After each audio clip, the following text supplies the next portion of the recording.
The hospital room smelled like disinfectant and broken dreams. Naomi Patterson lay in the narrow bed, her beautiful dark skin pale from the cancer treatment that was supposed to save her life.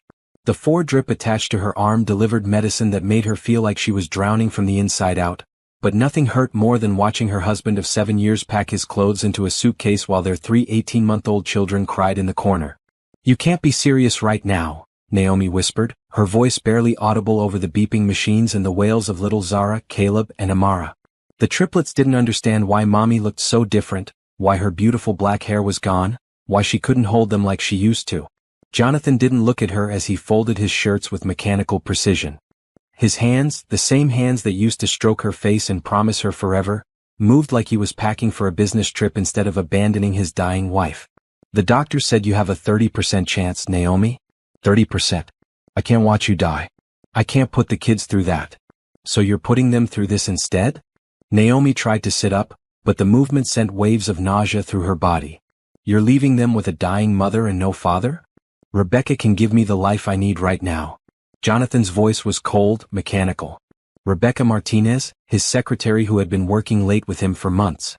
The same Rebecca who had sent Naomi flowers when she was first diagnosed, who had offered to help with the children. "She's healthy. She's stable. She can give me what you can't anymore." The divorce papers lay on the bedside table like a death sentence. Naomi stared at them, her vision blurring from tears and medication. Jonathan had already signed them. All that was left was her signature, her permission for him to abandon ship while she was fighting for her life. "What about our children?" Naomi's voice broke as Zara toddled over to the bed, reaching up with tiny arms that barely cleared the mattress. "They need their father. They need a stable home. Rebecca and I talked about it. Maybe when this is over, we can work out some kind of arrangement." When this is over. He meant when she was dead. When he wouldn't have to look at her bald head or sunken cheeks or remember the promises he made at their wedding about sickness and health. He meant when Rebecca could step into her place permanently, playing mother to the children Naomi had carried for 9 months and delivered through emergency surgery when complications threatened all their lives. Caleb pulled at Jonathan's pant leg, babbling data in his sweet voice. Jonathan picked him up briefly, kissed his forehead, then set him back down and continued packing. The coldness of it made Naomi's blood freeze in ways the chemotherapy never could. "You coward," she whispered, finding strength she didn't know she still had. "You absolute coward." Jonathan finally looked at her, and for a moment she saw a flicker of the man she had fallen in love with in college. The man who had proposed on one knee in front of her entire family. The man who had cried when they found out they were having triplets. Then his face hardened again. "I'm being realistic. The doctor said to prepare for the worst. I'm preparing. By abandoning us when we need you most. By protecting myself and giving the kids a chance at a normal life." Amara started crying harder, sensing the tension in the room. Naomi wanted to comfort her daughter, but her body felt like it weighed 1,000 pounds. Everything hurt. Her chest, her head, her heart most of all. "If you walk out that door, Jonathan, don't ever come back." The words came out stronger than she felt. "Don't you dare come back." He zipped up his suitcase and headed for the door without looking back. Just before he left, he turned around one last time. "I'll have Rebecca pick up the rest of my things. The house is in both our names, but maybe you should start thinking about what's best for the kids." Then he was gone, leaving Naomi alone with 3 crying toddlers in a hospital room that suddenly felt like the loneliest place on earth. The machines beeped their steady rhythm, marking time in a life that had just been torn apart. Naomi reached for Zara first, then somehow managed to gather all 3 children onto the narrow hospital bed with her. "It's okay, babies," she whispered into their soft hair, even though nothing would ever be okay again. "Mommy's here. Mommy's not going anywhere."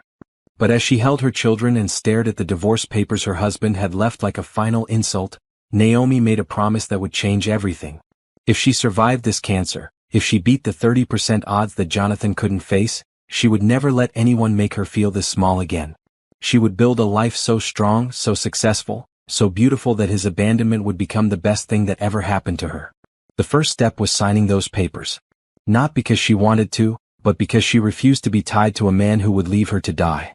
She picked up the pen with a shaking hand and signed her name with as much dignity as she could muster. From that moment on, Jonathan Patterson was dead to her. 3 weeks after Jonathan left, Naomi's world had shrunk to the size of their small apartment. She had been forced to move out of their house when she couldn't make the mortgage payments alone. Jonathan had taken his half of their savings and disappeared with Rebecca to start their new life, leaving Naomi with 3 toddlers, mounting medical bills and cancer that was still trying to kill her. The chemotherapy made everything harder. Simple tasks like changing diapers or preparing bottles became enormous challenges when her hands shook and her vision blurred. Some days she couldn't keep food down long enough to maintain her strength. But the triplets needed her, and she refused to let them suffer more than they already had. "Mama?" Zara called from her high chair, throwing pieces of cereal onto the floor. At 18 months, the triplets were walking and getting into everything. Caleb had figured out how to open cabinets, and Amara had developed a talent for escaping from her crib. Managing them alone while fighting for her life felt impossible. Naomi's mother called every day from Atlanta, begging her to come home so she could help with the children. But Naomi had built her life here in Charlotte. Her doctors were here, her treatment plan was here, and she wasn't about to let Jonathan win by forcing her to run home to her parents like a defeated child. "I'm fine, Mama," she told her mother for the 100th time, watching Caleb try to feed his teddy bear. "We're managing." But they weren't managing. Not really. The cancer treatment cost more than her part-time job at the marketing firm could cover, even with insurance. She had applied for assistance programs, but the paperwork felt endless and she was so tired all the time. Some nights, she fell asleep on the couch with all 3 children piled around her because she didn't have the energy to put them in their cribs. The worst part was the loneliness. Before the cancer, before Jonathan's betrayal, she had been social and outgoing. Now she barely had energy for the few friends who still checked on her. Most people didn't know what to say to someone whose husband had left during cancer treatment. They offered awkward condolences and promised to call, then disappeared back into their own lives. Rebecca had called once, 2 weeks after Jonathan left. Naomi almost didn't answer, but curiosity won. "I just wanted to say I'm sorry." Rebecca's voice was small, uncertain. "I never meant for things to happen this way." "But they did happen this way," Naomi replied, her voice steady despite the rage building in her chest. "You're with my husband while I'm fighting cancer. Jonathan said you two were already having problems. He said the marriage was over before." "Before what? Before I got sick? Before you decided to comfort him in my bed?" Naomi laughed, but there was no humor in it. "Don't call here again, Rebecca. Don't ever call here again." She hung up and never heard from Rebecca again. The hardest moments came at night when the children were finally asleep and the apartment was quiet except for the hum of the refrigerator and the distant sound of traffic. That's when the fear crept in. Not just fear of dying, but fear of what would happen to Zara, Caleb, and Amara if she didn't make it. Jonathan had made it clear he wasn't interested in being a single father. Would her children end up in foster care? Would they even remember her? One particularly bad night in November, Naomi found herself sitting on the bathroom floor after another round of violent nausea. She had lost 15 pounds she couldn't afford to lose, and her reflection in the mirror looked like a stranger. Bald, hollow-cheeked, exhausted. "I can't do this," she whispered to her reflection. "I can't do this alone." But then she heard Amara crying from the next room, and somehow she found the strength to get up, rinse her mouth, and go comfort her daughter. Because that's what mothers do. They keep going even when they can't. They find strength they didn't know they had because their children need them. As she rocked Amara back to sleep, Naomi made another promise to herself. She was going to beat this cancer not just to survive but to thrive. She was going to build a life so good that her children would never doubt they were loved and wanted. And someday when she was strong again she was going to make sure Jonathan Patterson regretted the day he walked out on them. The thought gave her more strength than any medicine ever could. December brought the first snow and Naomi's mid-treatment scans. She sat in Dr. Williams' office with Amara on her lap while Zara and Caleb played with blocks in the corner. The triplets had become fixtures at her medical appointments since she had no one else to watch them. "The tumors are shrinking," Dr. Williams said, her kind eyes bright with hope. "The chemotherapy is working better than we expected." Naomi felt tears run down her cheeks, but for the first time in months, they weren't tears of despair. "What does that mean exactly?" "It means your chances of full recovery just got a lot better. We're not out of the woods yet, but this is the best news we could have hoped for at this stage." Driving home from the appointment, Naomi felt something she hadn't felt since the day Jonathan left. Possibility. The children were chattering in their car seats and Christmas music played softly on the radio. For the first time she allowed herself to imagine next Christmas, and the one after that. That night, after the triplets were asleep, Naomi sat at her laptop and did something she hadn't done in months. She started planning for the future. Before cancer, before Jonathan's betrayal, she had been good at her job in marketing. Really good. She had ideas for campaigns that her bosses took credit for, strategies that increased client revenue, creative solutions that set her apart. What if she didn't go back to working for someone else? What if she started her own business? The idea seemed crazy at first. She was a single mother with no savings, recovering from cancer, barely keeping her head above water. But the more she thought about it, the more it made sense. She could work from home, set her own schedule around the children's needs, and keep all the profits instead of making someone else rich. She spent the next 3 hours researching small business loans, writing down ideas, and sketching out a basic business plan. By the time she went to bed, she had the foundation of something that felt like hope. The next morning, she called her former boss at the marketing firm. "Janet, it's Naomi. I need to talk to you about something." "Naomi, how are you feeling?" "We've been thinking about you." "I'm getting better. The treatment is working. But I've been thinking, and I'm not going to be coming back to the firm." There was a pause. "Oh. Well, we understand if you need more time." "No, you don't understand. I'm starting my own business. And I want to take the Morrison account with me." The Morrison account was a mid-sized restaurant chain that Naomi had landed and managed entirely on her own. She knew their business inside and out, and more importantly, they trusted her. "Naomi, you can't just take our clients." "Check my contract, Janet. There's no non-compete clause because you never thought I was important enough to worry about. And Morrison pays the firm $50,000 a year for services I provide. What if I could do the same work for $30,000 and give them better results because they'd be my only focus?" It was bold, maybe even reckless, but Naomi felt more alive than she had in months. She was done being a victim of circumstances. She was done letting other people control her life.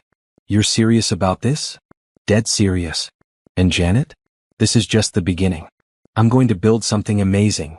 After she hung up, Naomi called Morrison directly. The conversation with their CEO went better than she had dared to hope.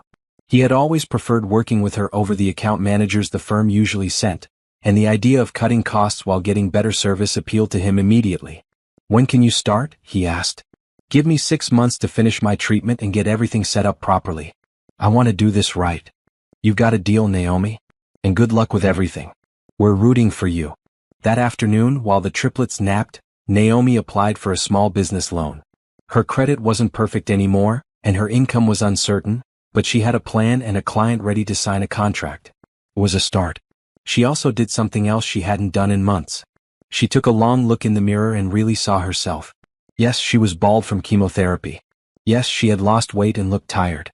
But her eyes were bright with determination, and her smile was real for the first time since Jonathan left. "You're going to be okay," she told her reflection. "You're going to be better than okay. You're going to be extraordinary." Zara appeared in the doorway holding her favorite stuffed elephant. "Mama pretty," she said in her sweet toddler voice. Naomi picked up her daughter and spun her around, both of them laughing. "That's right, baby girl. Mama is pretty. And Mama is strong. And we're going to have the most beautiful life." For the first time since her diagnosis, the future felt bright. By March, Naomi's hair was starting to grow back in soft curls, and her strength was returning with each passing day. The final chemotherapy session had been 3 weeks ago, and while she still had months of monitoring ahead, Dr. Williams was cautiously optimistic about her prognosis. Patterson Marketing Solutions officially launched from her dining room table with 1 client, a laptop, and 3 toddlers who had learned to play quietly during Mama's work time. The business loan had come through, smaller than she'd hoped but enough to get started properly. Naomi had converted the spare bedroom into an office where she could work while keeping an eye on the children.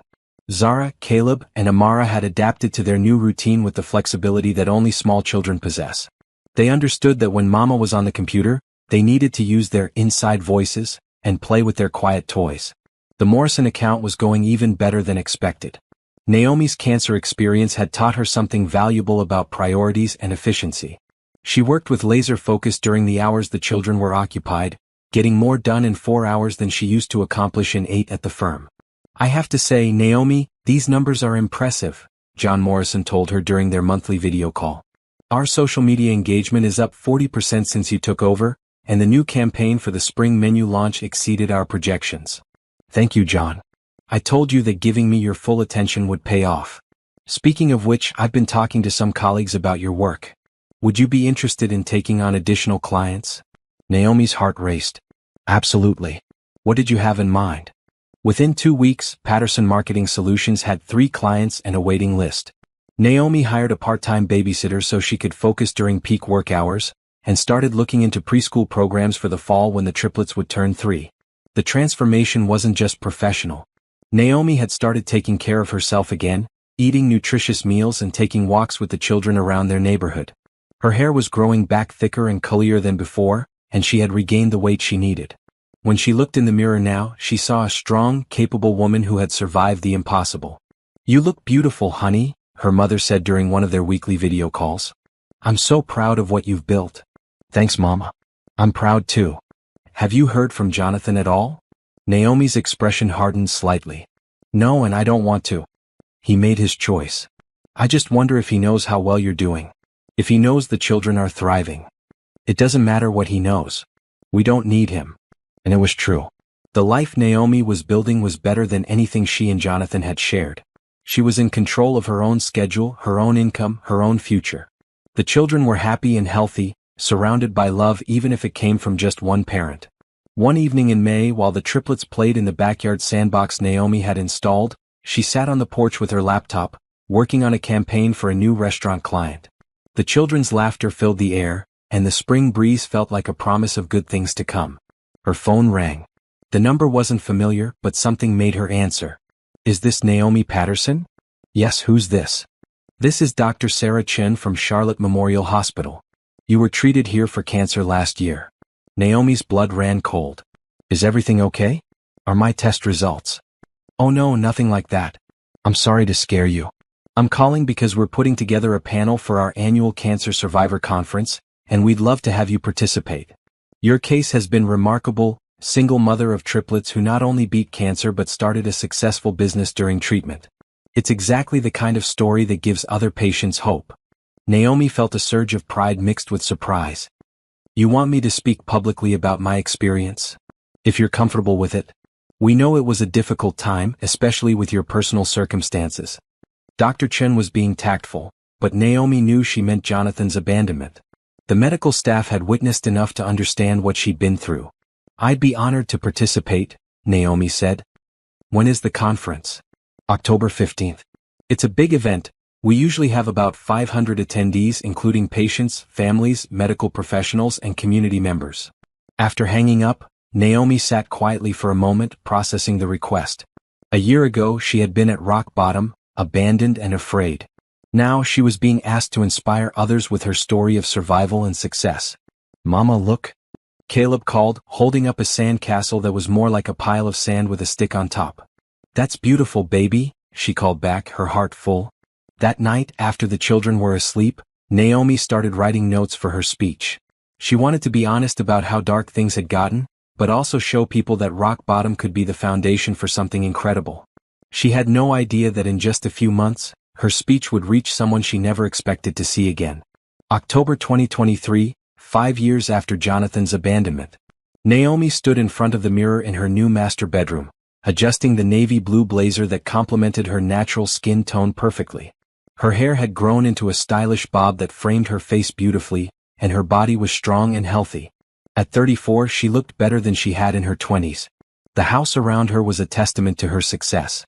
Nothing huge or flashy, but a comfortable 4-bedroom home in a good neighborhood with a big backyard where 6-year-old Zara, Caleb, and Amara could play safely.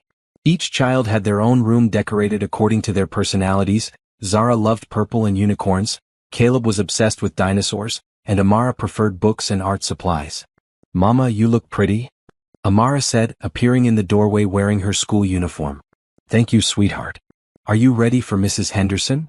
Mrs. Henderson was their neighbor, a retired teacher who watched the children after school on days when Naomi had business obligations.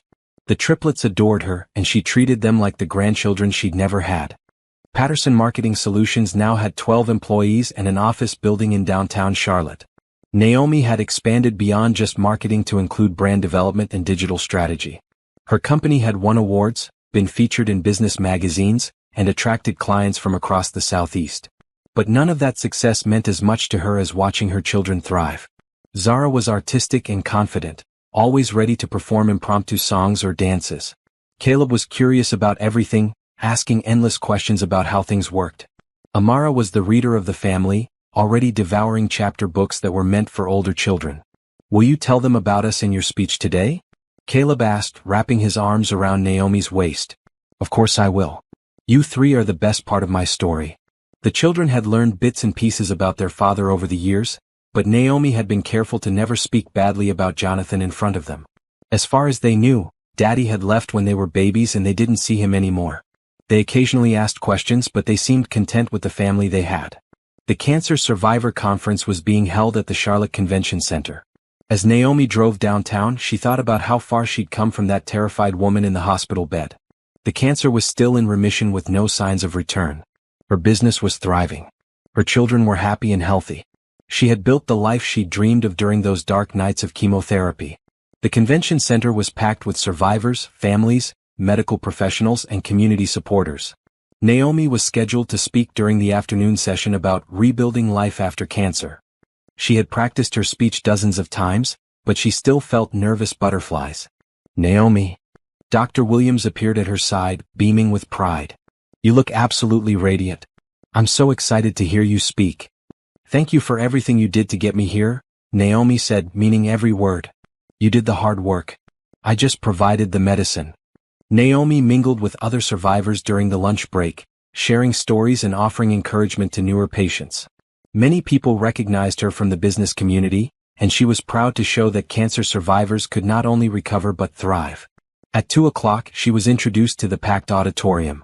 Looking out at the sea of faces, Naomi felt a surge of confidence.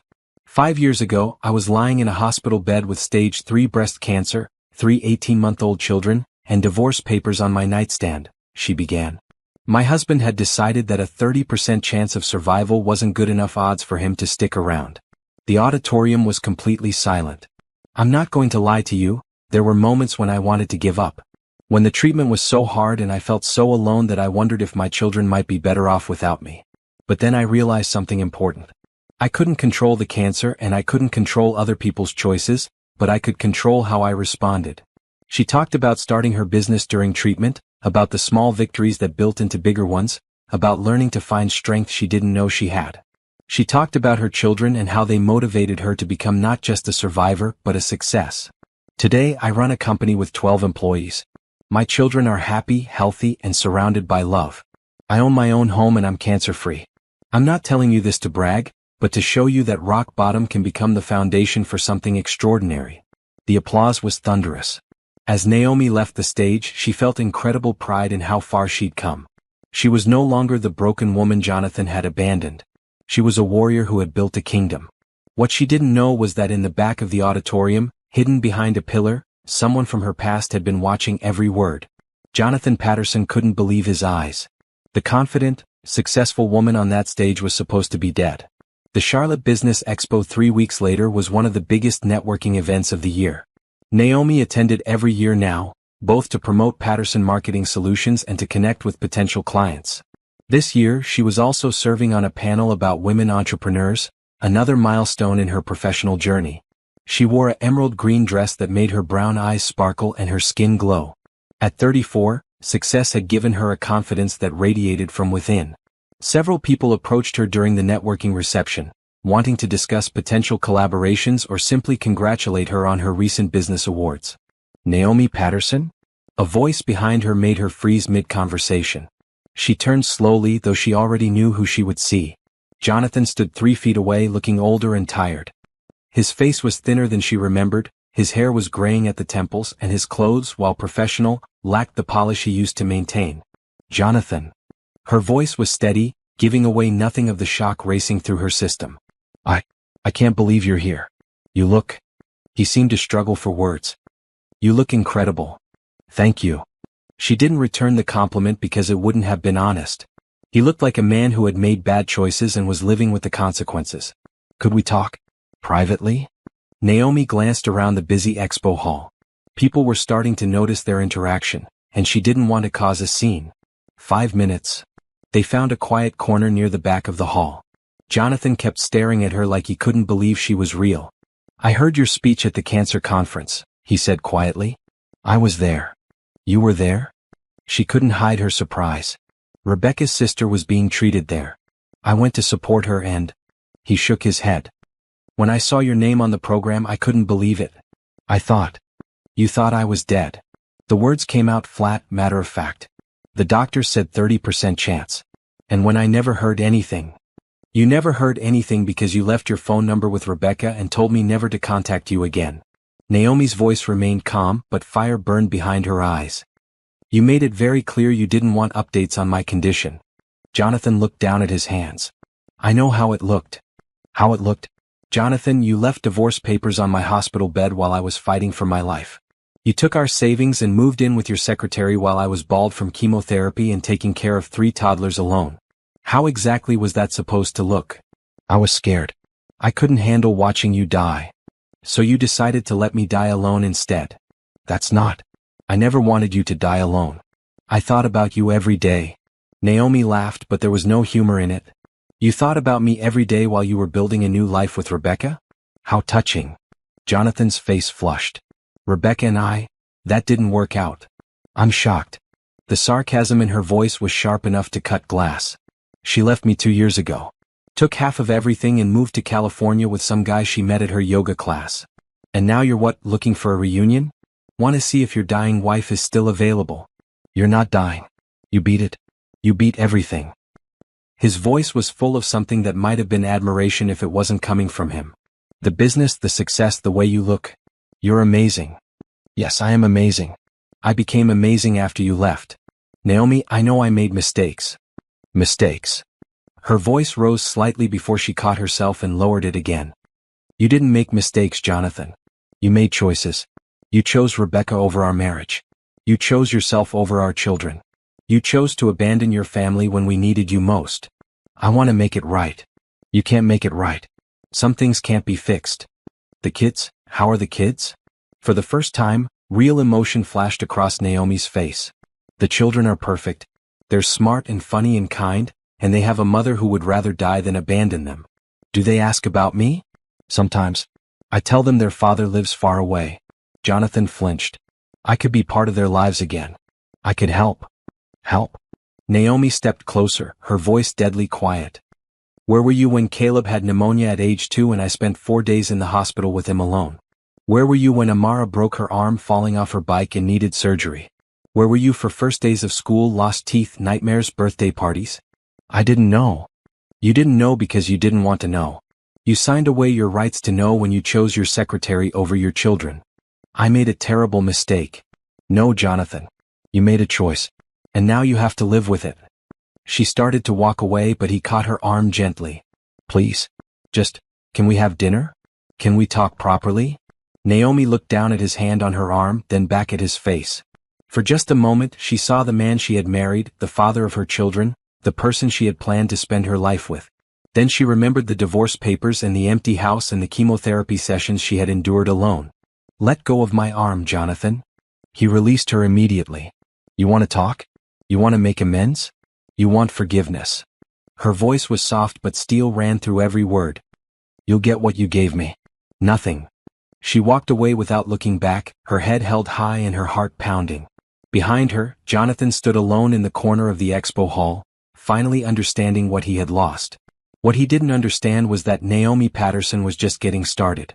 3 days after the business expo, flowers arrived at Naomi's office. 24 red roses with a card that read, I never forgot our anniversary. J. Naomi stared at the card, then handed the flowers to her assistant. Donate these to the hospital. Cancer ward. But they're beautiful, Lisa said, confused. They're from someone who thinks grand gestures can fix a black heart. The flowers were just the beginning. Over the next 2 weeks, Jonathan tried every form of contact he could think of. Handwritten letters arrived at her office and home.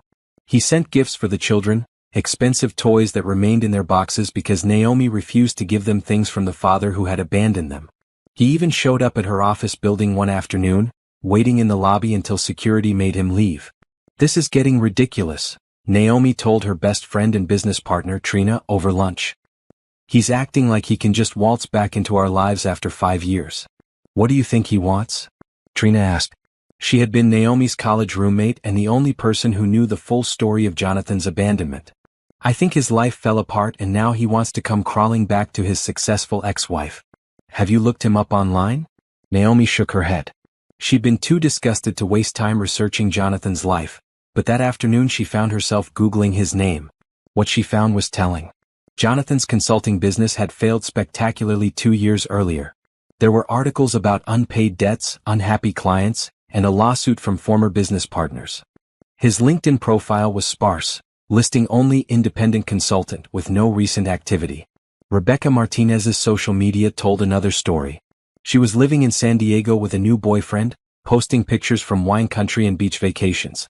Her most recent post showed off an engagement ring with the caption, "Sometimes you have to wait for the right person."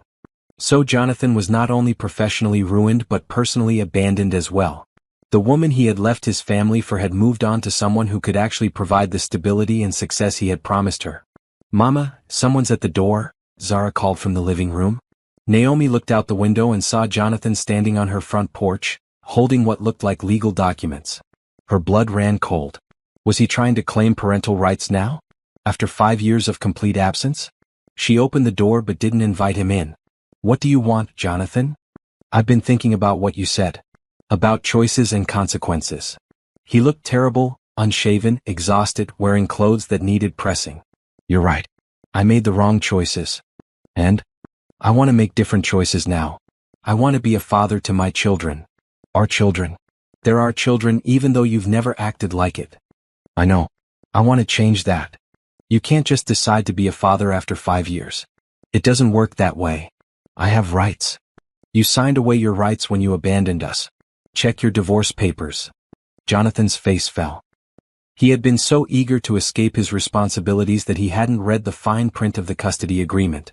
In his rush to start his new life with Rebecca, he had signed away his parental rights in exchange for not paying child support. That can be changed. Not by me. And not easily. Naomi crossed her arms.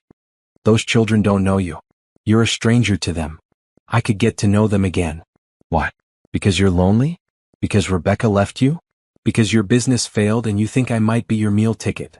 Jonathan's face flushed. "How did you?" "I'm a successful businesswoman, Jonathan. I have resources. I know all about your failed company and your failed relationship. The question is, what could you possibly offer my children that they don't already have? I'm their father." "No, you're the man who contributed genetic material. A father is someone who shows up. Someone who stays. Someone who loves his children more than he loves himself." Her voice was getting stronger with each word. "You've never been a father to them. I could learn. At their expense? You want to practice being a parent on children who have spent 5 years believing they weren't worth staying for." Jonathan looked stricken. "I never thought. That's the problem. You never think about anyone but yourself." Naomi stepped back to close the door. "Stay away from my family, Jonathan. You made your choice 5 years ago. Live with it." "Naomi, please?" "The answer is no. To whatever you're asking, whatever you want, whatever you think you deserve. The answer is no." She closed the door and locked it, then leaned against it, heart pounding. Through the window, she watched Jonathan stand on her porch for several minutes before finally walking back to his car. That night, after the children were asleep, Naomi sat at her kitchen table and made a decision. Jonathan wasn't going to give up easily. He was desperate, and desperate people did unpredictable things. She needed to protect her family, and she needed to make sure he understood that some bridges, once burned, could never be rebuilt. It was time to remind Jonathan Patterson exactly who he was dealing with. The phone call came on a Tuesday morning while Naomi was reviewing marketing proposals for a new hotel chain. Jonathan's voice was different, smaller, more defeated than she'd heard before. "Naomi, I need to see you. Please. Just once more. We have nothing to discuss. I'm in trouble. Real trouble. I need help." Despite herself, Naomi felt a flicker of curiosity. "What kind of trouble?" "Financial. Legal. Everything's falling apart." His voice cracked slightly. "I lost my apartment. I'm living in my car." "I'm sorry to hear that." Her voice was neutral, giving nothing away. "I know I have no right to ask, but could we meet? Just for coffee? I'm not asking for money or anything like that. I need someone to talk to who knew me before everything went wrong." Naomi was quiet for a long moment. This could be the opportunity she had been waiting for. Thursday afternoon. 2 o'clock. The coffee shop on Trade Street downtown. "Thank you. Thank you so much." After hanging up, Naomi sat back in her chair and smiled. It wasn't a pleasant smile.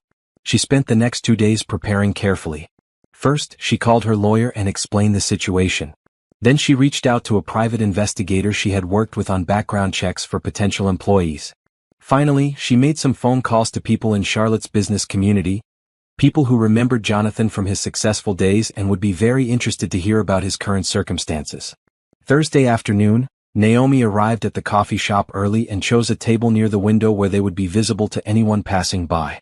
She wore a simple but elegant outfit that showed her success without being flashy. When Jonathan arrived 10 minutes late, the contrast between them was stark. He looked like he hadn't slept in days.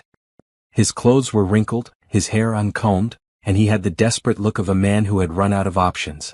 "You look good," he said, sitting down across from her. "I'm good. What can I help you with, Jonathan?" "I don't know where to start." He rubbed his face with both hands. "After Rebecca left, everything just collapsed. The business was already struggling, but I thought I could turn it around. Instead, I made it worse. I borrowed money I couldn't pay back. I made promises I couldn't keep. And now I owe people money I don't have. Serious people. The kind who don't just garnish your wages." Naomi raised an eyebrow. "You're talking about loan sharks?" "I was desperate. Banks wouldn't lend to me anymore. I thought if I could just get one big client, I could pay everyone back and start over. But that didn't happen. Nothing happened. No one wants to work with me. My reputation is destroyed. Rebecca took what was left of our savings when she left. I've been living off credit cards for months." Jonathan leaned forward, his eyes pleading. "I know I have no right to ask this, but I'm drowning. I need help getting back on my feet." "What kind of help? Maybe you could hire me? I know marketing. I could work for your company, prove myself again."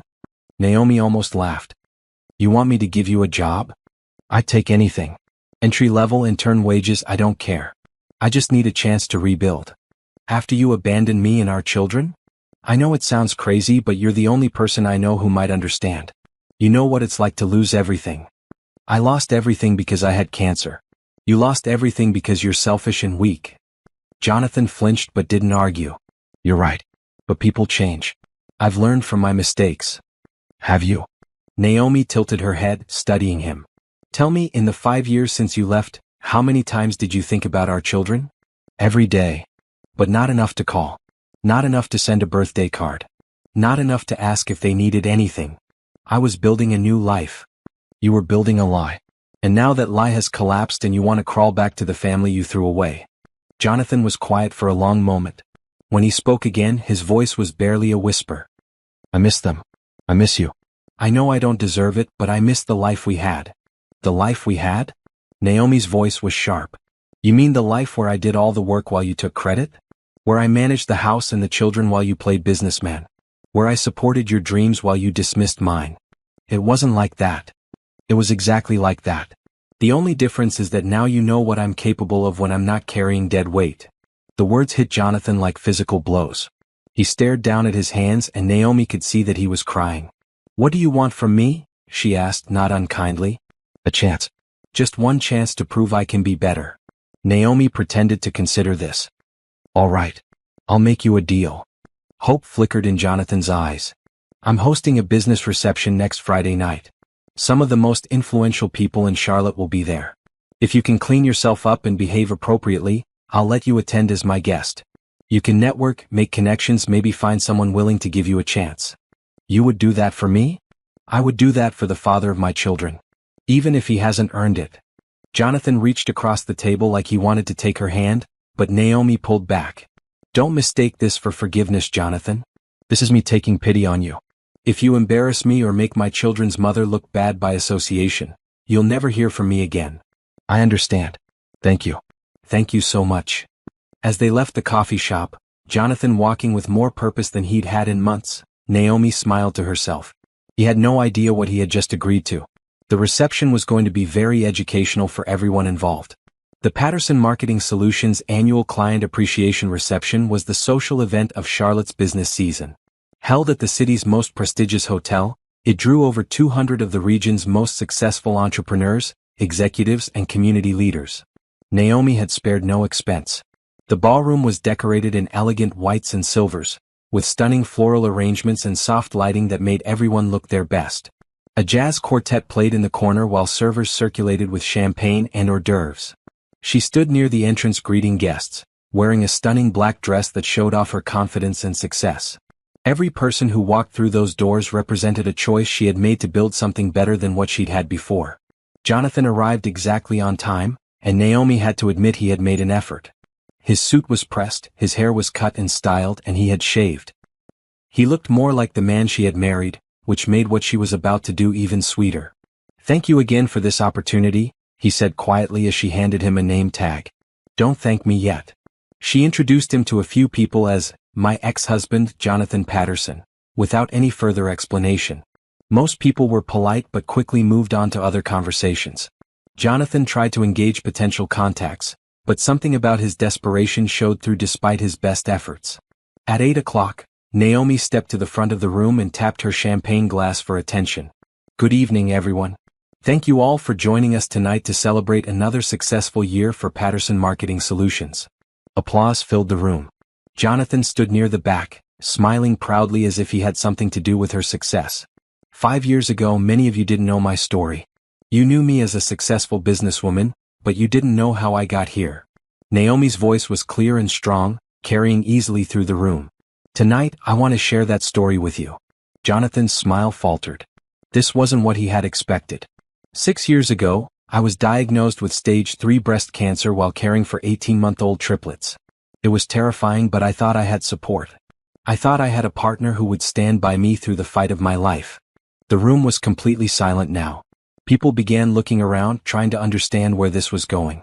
Instead, I found divorce papers on my hospital bed while I was undergoing chemotherapy. My husband at the time decided that a 30% chance of survival wasn't good enough odds for him to stick around. Gasps echoed through the ballroom. Several people turned to look at Jonathan, who had gone pale. He took our savings, moved in with his secretary, and left me to face cancer alone while caring for 3 toddlers. When I begged him to reconsider, he told me that his girlfriend could give him what I couldn't anymore, a healthy, stable life. Jonathan started moving toward the exit, but Naomi wasn't finished. "That abandonment was the greatest gift anyone ever gave me because it forced me to discover my own strength. While I was fighting for my life, I was also building the foundation for this company. While I was raising my children alone, I was creating the success you see today." She gestured to the beautiful room full of successful people. "I learned that when someone shows you who they really are, you should believe them. When someone chooses their own comfort over your survival, they've told you everything you need to know about their character." Jonathan had stopped trying to leave and was staring at her with horror. Now, sometimes people think they can come back into your life when their poor choices catch up with them. They think success forgives their betrayal. They think desperation earns them a second chance they never gave you. Naomi's eyes found Jonathan across the room. "But some choices can't be undone. Some bridges once burned can never be rebuilt. And some people need to learn that actions have permanent consequences." She raised her champagne glass. "So tonight I want to toast not just my success but the journey that led here. Including the person who taught me that I was strong enough to survive anything, my ex-husband, Jonathan Patterson, who is here with us this evening." Every eye in the room turned to find Jonathan. He stood frozen, his face red with shame and fury, as 200 of Charlotte's most influential people stared at him with a mixture of shock and disgust. "To everyone who believed in me when I couldn't believe in myself," Naomi continued, "and to everyone who taught me what not to accept in my life. Cheers." The toast was subdued, with most people still processing what they had just heard. Jonathan pushed through the crowd toward the exit, but Naomi's voice stopped him one more time. "Oh, and Jonathan? The answer is still no. To whatever you want, whatever you think you deserve, whatever you're hoping for. The answer will always be no." He disappeared through the exit doors, and Naomi felt a weight lift from her shoulders that she hadn't even realized she was carrying. Dr. Williams approached her near the end of the evening. "That was quite a speech. It was quite a journey. Do you think he'll bother you again?" Naomi smiled, and for the first time in years, it held no trace of anger or pain. "I don't think Jonathan Patterson will be bothering anyone in Charlotte for a very long time." 6 months later, spring had returned to Charlotte, and Naomi's garden was in full bloom. She sat on her back porch watching Zara, Caleb, and Amara play with a man who had become increasingly important in all their lives. Thomas Chen was Dr. Williams' brother, a successful architect who had met Naomi at a charity fundraiser 3 months earlier. Unlike Jonathan, Thomas was patient, kind, and genuinely interested in her children. When he learned she was a single mother, it made him more interested, not less. Higher, Thomas. Amara called from the swing he was pushing. Any higher and you'll go into orbit, he laughed but gave her another big push. Thomas was everything Jonathan had never been. He listened when Naomi talked about her business, offered thoughtful advice when she asked for it, and respected her independence. With the children, he was gentle and fun without trying to replace their mother's authority. Mama, can Thomas stay for dinner again? Zara asked, running over to the porch. If he wants to, Naomi said, smiling at the hope in her daughter's voice. I would love to stay for dinner, Thomas called from across the yard. As he continued playing with the children, Naomi reflected on how much her life had changed. Patterson Marketing Solutions was thriving beyond her wildest dreams. She had been featured on the cover of several business magazines and was being courted by companies wanting to buy her firm. She wasn't interested in selling, but it was satisfying to know what she had built was so valuable. The children were flourishing as well. Zara was excelling in her art classes. Caleb had developed a love for science experiments, and Amara was reading at a 5th grade level despite only being in 1st grade. They rarely asked about their father anymore, and when they did, it was more curiosity than longing. Jonathan had indeed disappeared from Charlotte after the reception. Word had spread quickly through the business community about what he had done, making it impossible for him to rebuild his reputation locally. Naomi had heard through mutual acquaintances that he had moved to Florida and was working in sales for someone else's company. She felt no satisfaction in his continued struggles, but she felt no guilt either. He had made his choices, and she had simply made sure everyone understood what those choices revealed about his character. Penny, for your thoughts? Thomas joined her on the porch while the children played in the sandbox. Just thinking about how good life is right now. It is good. He sat beside her, careful not to sit too close. Thomas never presumed intimacy, never pushed for more than she was ready to give. The kids seem happy. They are. We all are. I'm glad. He was quiet for a moment. Naomi, I hope you know that what I feel for you and the children isn't going anywhere. I'm not looking for easy or convenient. I'm looking for real. She turned to study his face.